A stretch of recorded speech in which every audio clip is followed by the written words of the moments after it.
reality is we do buy fashion pieces, but if we love the basic that a brand offers, there's a lot of volume to be had in that, and that's where you invest your inventory. Yeah. And, build it. Because you're a perfect example of somebody who invests in that core product time and time again. Yes. Black. Yeah. Welcome to Clothing Coulture, a fashion industry podcast at the intersection of technology and innovation. I'm Emily Lane. And I'm Bret Schnitker. We speak with experts and disruptors who are moving the industry forward and discuss solutions to real industry challenges. Clothing Coulture is produced by Stars Design Group, a global design and production house with more than 30 years of experience. Welcome to Clothing Coulture. Today, we are having another tabletop conversation where we bring you answers to questions that come from our audience. Today, we are talking overbuy and underbuy. Bret, you always say you either overbuy or you underbuy. You never buy the right amount. I actually can't claim that. When I was in retail, when I was a young buyer, I had a divisional that I was always worried about getting that number right. And he came to me and said that exact statement. He goes, "You're never going to get it right.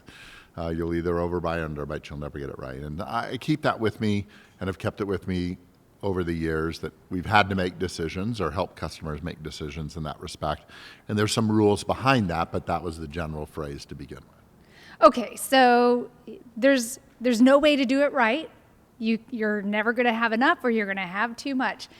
If there's no such thing as a crystal ball to help give us that insight, what can you do to narrow that margin? Yeah, so, numbers. I always go back to numbers here. This is kind of the retail math section and kind of bores individual people sometimes. Yeah, I'm but going it's to take a nap right now. Critical. Okay, you take a nap. We'll get back to you.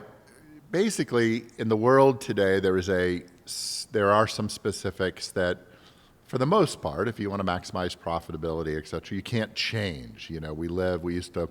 Everyone talked about quick turn and all those different things. After COVID, the world of quick turn is more challenging in general for most. We still have port slowdowns. We have all sorts of issues in the world that slow down the processing of our goods from production to delivery. So understanding that to begin with and putting that into retail math is important. So typically, if you just look at an average production lead time, that's about 90 days from the point that you place a PO to the point the production is done. That's pretty much around the world. Some can move a little quicker, but if you're a realistic buyer and a realistic planner and you want goods traditionally on time and planning for that, you want to put in 90 days. And then if you put in about 50 days from pretty much all over the world for freight getting loaded onto the vessel, shipping across the oceans, clearance, accounting for if there's any exams or any slowdowns at port, domestic trucking, and then getting into your warehouse, et cetera, you add about 50 days. So let's say that the retail math number from the point I place goods to the time I get them is about 140 days. That equals about 20 weeks. Okay, so time is a part of the formula. Time is that first part, and that kind of number is a good basis for kind of allocating your number, your timing at the very beginning. Okay. Then you want to look at your actual sales, and established retail organizations typically will do that Mondays, right? They have sales week, they sit down on Mondays, they get their downloads on sales and style information, and they take a look at first, how many units of that particular style did I sell? And so the general overview, let's say that particular style, they sold 1,200 units. If it's an item that they always want to be on stock in, then you know that if we're looking at 20 weeks to get goods back in and you're selling at an average of 1,200 units a week, then have about a 24,000 unit demand, right? You're going to sell 24,000 units.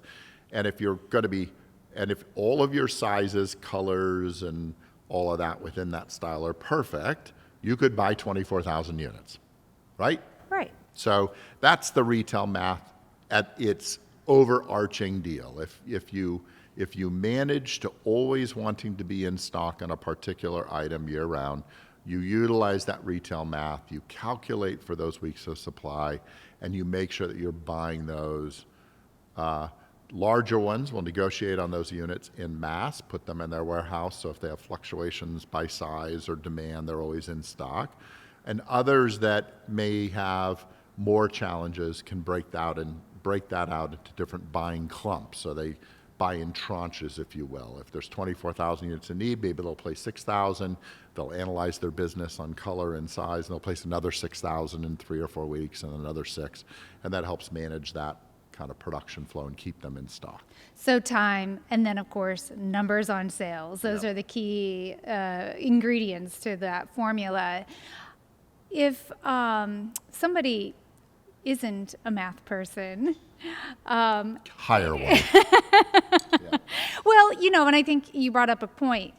When you were in the retail landscape, you were looking at those numbers every week. Yeah. You don't wait until everything's sold out or... Well, then it equals Right. what you bought. Right. Right.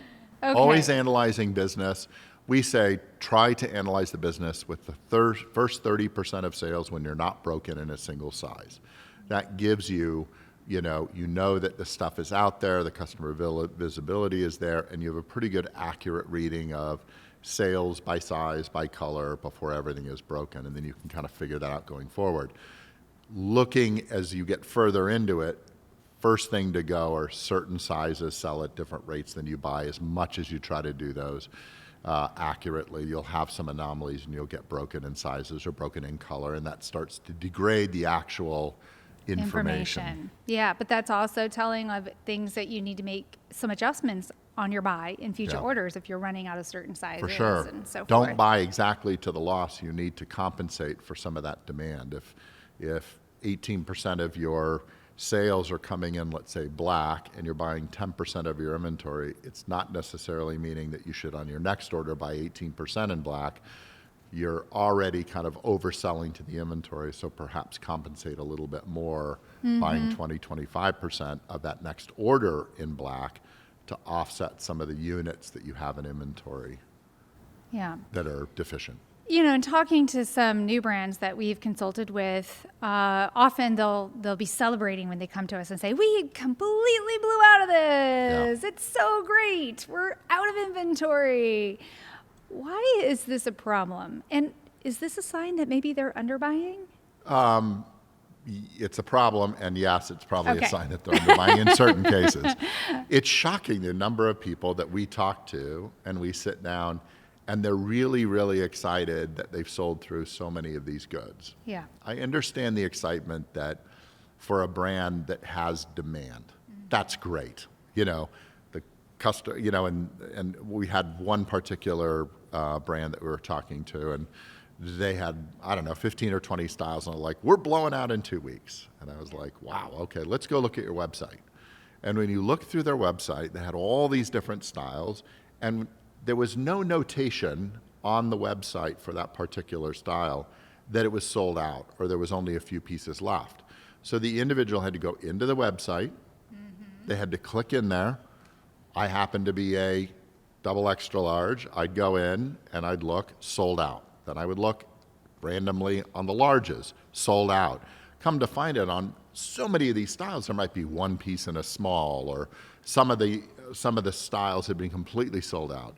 You're going to have a customer get very frustrated that every time they visit your site, they have to hunt and peck through it to see if any of those styles exist in their size. That creates frustration. They end up getting exhausted. They're not going to come back. There is a positive of selling out if it's a planned, intentional sellout. Sure. I think there is a balance between, in every assortment plan, there is core, fashion, basic, we've talked about this in the past, and fashion, and seasonal fashion. So in core, and that's usually 50 to 60% of your buy if you do it right, if you have a great core business. That's always in stock. Customers can always buy. And then when you move up the ladder to fashion, selling through fashion items in season should be a plan. Like I put something out, it creates demand, it sells out. However, as that style or the placeholder for that style online or in your store sells out, you should have a style that comes in to replace it. So if you're online, you sell out of that style, you should drop that from the online presence, move it to remnant section or closeout section to the back where there's a few pieces, and then have a brand new style ready in its place. So you're always covering the demand the customer sees for overall patterns, but you following should always, trend, yes, giving them a reason to keep coming back to your site, fresh content with the Right. beautiful photography of those new styles. but having everything sold out and having it sold out for weeks is really tough not a for good new thing. business. Yeah. Well, let's face it, when you are out of goods, you're out of money. Yeah, your revenue stops. In fact, there have been stories of people that have miscalculated and have had wild success with sellout on larger organizations, haven't planned that effectively, and have been let go because they haven't managed the expectation well enough. Right. Because there's been a lot of investment in terms of store location, store build out, building that whole launch. And if it's way underbought, then someone's really not doing their job. Okay, so looking at investments, a lot of your newer brands, for example, struggle with that period of, we know we need inventory, we know we need replenishment, we know we need a little fashion for excitement. But every time a new brand invests into the next tranche of styles, that's money out of the pocket, and they're still nervous. And so what are some things that you can do, or what's some advice you would share with these newer brands that are like, I would love to go deeper with my inventory, but I'm scared of the large outlay? Yeah. Targeted assortment planning is really important for new brands. Newer brands want wider assortment because they think the customer needs a lot of choices and a lot of excitement to bring these new customers to the table. I would tell you there is a number, and that number fluctuates based upon maybe demographic and type of brand, where you need a certain amount of exciting pieces to get a customer to it, and you need a certain amount of colorways of core. And determining that to begin with, this whole targeted assortment plan where you're like, look, the reality is I need pieces to come in to get customers excited, but I don't need a lot of them, capsule thought process and collections. But I need my depth and my investment in excellent fashion basics that the customer buys all the time. Because the reality is we do buy fashion pieces, but if we love the basic that a brand offers, there's a lot of volume to be had in that, and that's where you invest your inventory. Yeah. Build it. Because You're a perfect example of somebody who invests in that core product time and time again. Yes. Black. Yeah. Okay, in a case where you're doing everything right, you're running the numbers, you're taking a look at the sell-through, and you're planning, you're going deeper, and you're still chasing business. What are the options? We had this in retail when we would have a category that was extremely hot, and we were always chasing it. We kept on running the numbers, and the numbers would look like, in some cases, like crazy large numbers. At the organization I worked at, there were times we were running numbers and it said we had demand of 120,000 pieces of a particular style, and we were like, wow, that is a big demand for a fashion piece. Yes. And we would weigh those in, and we would sell it faster than we ever imagined. And we'd go through those units, and we were like, well, how big is big? How can we keep addressing this demand? Then comes the tough decisions, and that is spending the money to keep the customer engaged in these successful items. And that comes down to investment in air freight. Sometimes your overall business is going to have a certain margin that you've planned in, and you've maximized margin because you've minimized the expense in terms of freight. But if you're chasing this demand and you want to keep that going on a trend till the actual bulk can come in, decisions like air freight can be important, because even though you're in essence wiping away a lot of profit, air freight can be expensive. You are keeping that inventory in and keeping that customer coming back till the point that you can replenish. There are hybrid versions of that where you can air freight to a coast, Some of it. and you can fast truck to your warehouse. These are all decisions that you can make in the heat of the battle. There are from certain countries like China, there's carriers like Madsen that can be much quicker in terms of freight deliveries. So you'll spend the money, but catching up or keeping up with the demand cycles on particular styles sometimes is necessary. In a more mature business where you've got fluctuations of demands and inventory and you want to be able to fill, but maybe be a little bit more thoughtful with regards to that bottom line, maybe not airing the product into chase of demand, what are other options? Especially in core product where we're talking about a scenario where you always kind of want to be in stock, making sure that the customer's there. But you might have some adjustments by color or size, and you always want to be cognizant of that, and then having that inventory. There are plans that you can put in place with factories overseas where you book grayish fabric, prepared for dye fabric, or dyed fabric, and trims in stock.